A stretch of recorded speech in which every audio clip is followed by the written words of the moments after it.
Chapter 3. Shadows in the Hallway. The school hallways started to feel a bit different, a subtle shift in atmosphere that Mina couldn't quite put her finger on.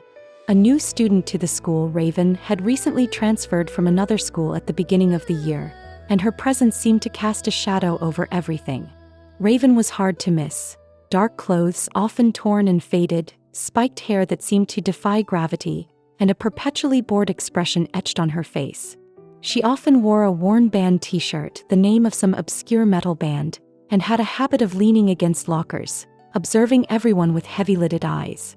Raven seemed to float through the school, a shadow in the bright, bustling halls, a silent observer of the chaos around her. She carried an air of indifference, as if nothing truly mattered, a carefully crafted image designed to keep others at arm's length. Raven started to drift towards Mina's group at lunch, her presence unsettling.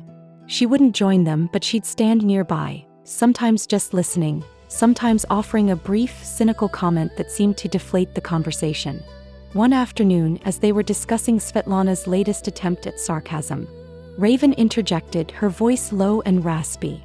"Yeah, sure, sarcasm.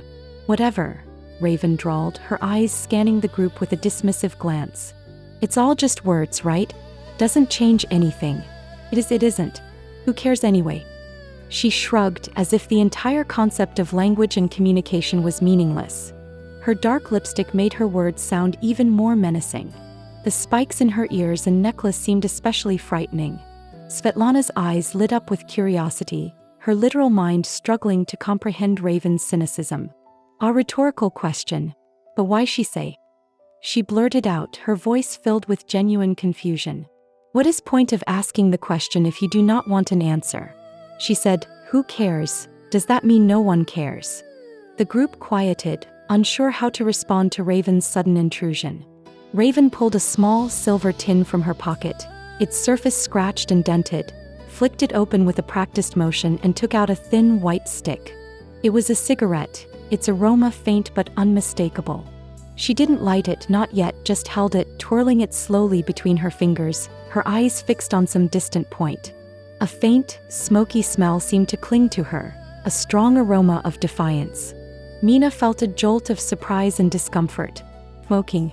It wasn't allowed at school, of course, but Raven held it with such casual rebellion, almost daring anyone to comment or to challenge her authority. Liam shifted uncomfortably in his seat, his brow furrowed with concern. Anna's eyes widened slightly, her gaze fixed on the cigarette. "So, what are you guys even talking about?" Raven asked, blowing out a slow breath, though no smoke appeared, a subtle reminder of her defiance. "Sounds boring." Jake, ever the peacemaker and eager to diffuse the tension, tried to explain. "We're teaching Lana about the unspoken meanings in English. Like when you say one thing but mean another." Raven snorted, her expression dismissive. "Seems like a waste of time. People just say what they want. Or they don't. Whatever." She put the cigarette back in the tin with a snap, her eyes daring anyone to contradict her. She looked straight out of the pages of a low-budget gothic horror film. As soon as Raven left, they started to wonder if she actually dressed and talked like that at home. It was weird. An enigma that they really did not want to try to figure out. Mina found herself watching Raven more often, drawn to her despite her reluctance.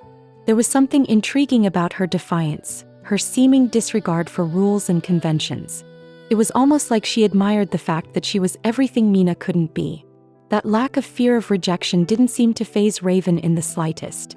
But the cigarettes, that was a line she couldn't cross. She worried about the impact Raven's behavior might have on the others, especially on Svetlana, who was still trying to navigate the complexities of social interaction being in another country.